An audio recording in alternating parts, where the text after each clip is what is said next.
E aí, pessoal, beleza? Tô de volta para continuar o nosso assunto do podcast anterior, que falava sobre Star Wars The Last Jedi.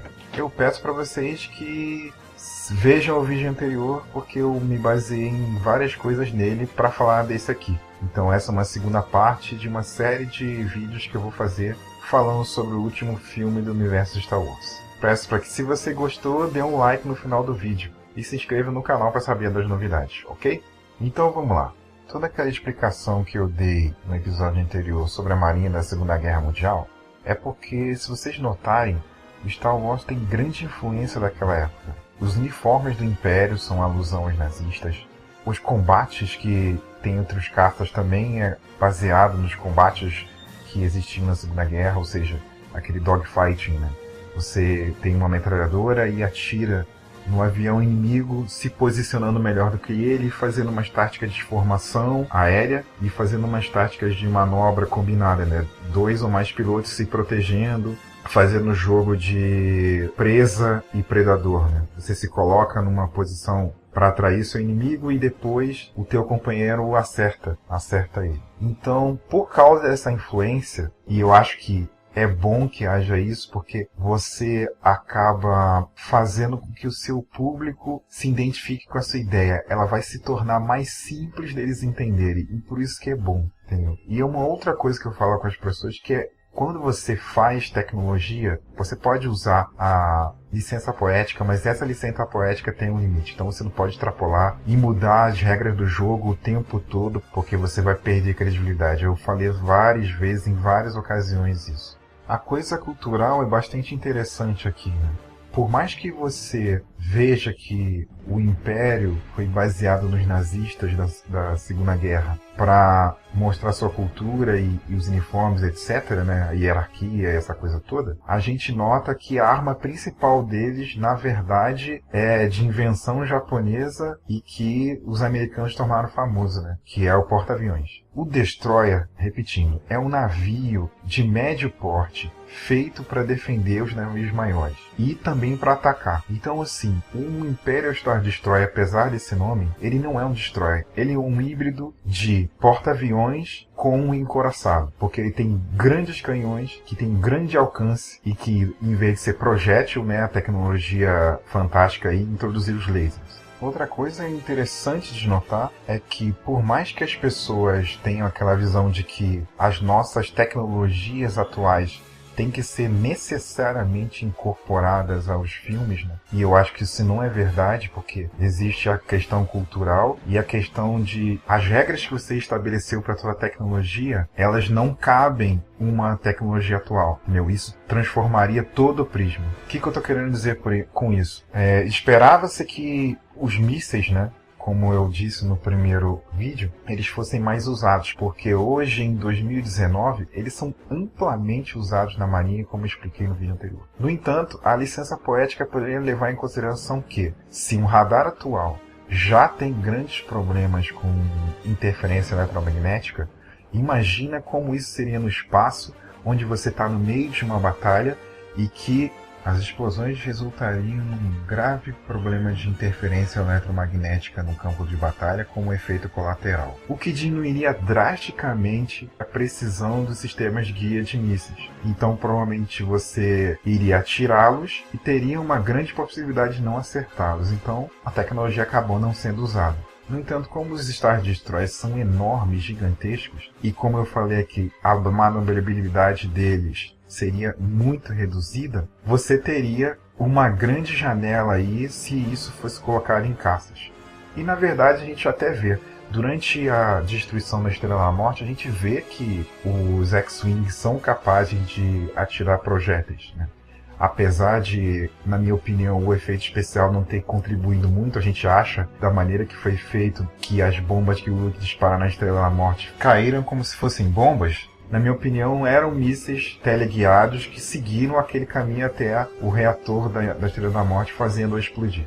Além do X-Wing, o Y-Wing e o B-Wing são caças que carregam bastante mísseis e bombas. As bombas para bombardeiro mesmo, que acontece dentro da atmosfera, e mísseis que seriam capazes de fazer um grande estrago, entendeu? Visto que se você se aproximar dos Star Destroyers, eles não teriam como desviar. E seria mais uma função para os TIE Fighters, TIE Interceptors e algumas naves de pequeno e médio porte que deveriam estar formando a frota junto com os Star Destroyers, protegendo desse tipo de ataque. O Star Destroyer seria presa fácil, assim como aquele Dreadnought enorme foi presa fácil no filme Last Jedi. O problema é que quando você faz outra tecnologia, você também tem que pensar na física, né? A ideia de fazer naves que teriam que passar em cima dos Star Destroyers para jogar bombas como se fosse na Segunda Guerra Mundial, realmente no espaço não se aplica. E assim, me perdoem a palavra, mas ficou bastante ridículo você ver bombas caindo no espaço. E por isso que eu digo que licença poética ainda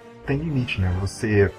Todas as bombers foram destruídas, sobrando só uma que ainda deu tempo da menina sozinha, sem tripulação, bater na escada para que aquele dispositivo que parecia, sei lá, um botão, um detonador, um estopim, um rádio, caísse, para que só assim ela abrisse as comportas que soltariam as bombas? Pelo amor de Deus, deveria haver controles redundantes para esse tipo de coisa, porque você precisa disparar as armas. E aquilo pode ser a diferença entre a vida e a morte. É muita ingenuidade dos escritores. Na minha opinião, essa bomber nova da Resistência não podia ser só uma nave para vender um novo brinquedo. Ela tinha que ser uma nave que se aproximasse, contivesse mísseis, e esses mísseis foram disparados a curta e média distância. É mais um aspecto da batalha terrivelmente mal pensado. Eles tinham que elaborar mais isso. O terceiro ponto muito mal elaborado nessa batalha que eu vejo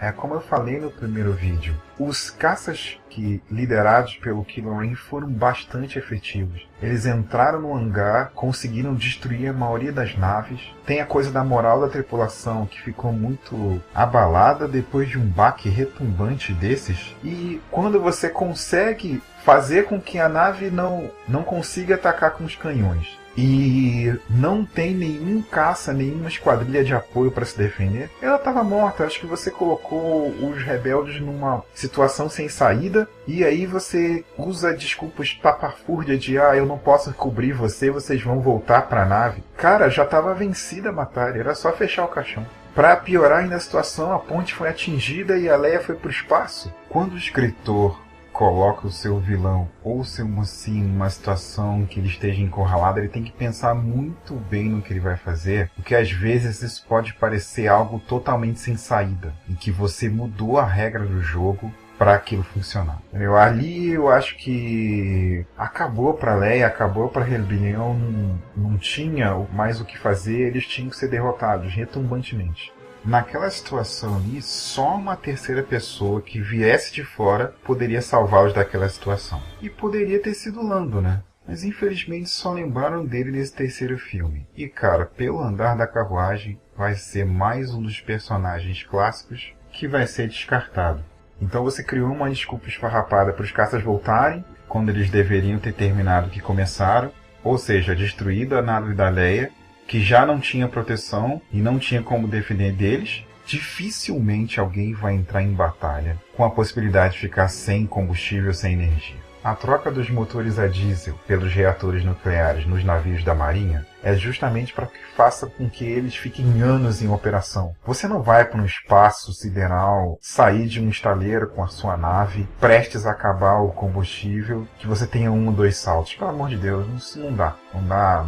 Em sã consciência, é uma falha grotesca. Com todas essas coisas que eu disse, a espinha dorsal do filme, que é a primeira cena de batalha, ruiu. Essa tal perseguição que alguns acham espetacular, que faz com que os mocinhos tenham tempo para salvar o dia, simplesmente não dá para aceitar. Foi muito mal elaborada, entendeu? Então todo o filme cai por terra aí. Então, como o alicerce principal do filme já não se sustenta, todo o resto não se sustenta. Para mim foi terrível esse filme. Conseguiu ser muito pior do que o anterior. E aí vamos ver como é que é o próximo. Acho que, infelizmente, não tenho boas expectativas sobre ele. E aí, deixe o seu comentário. Eu peço o seu like se você gostou. E aguarde os nossos próximos capítulos. Um grande abraço, pessoal. Tudo de bom.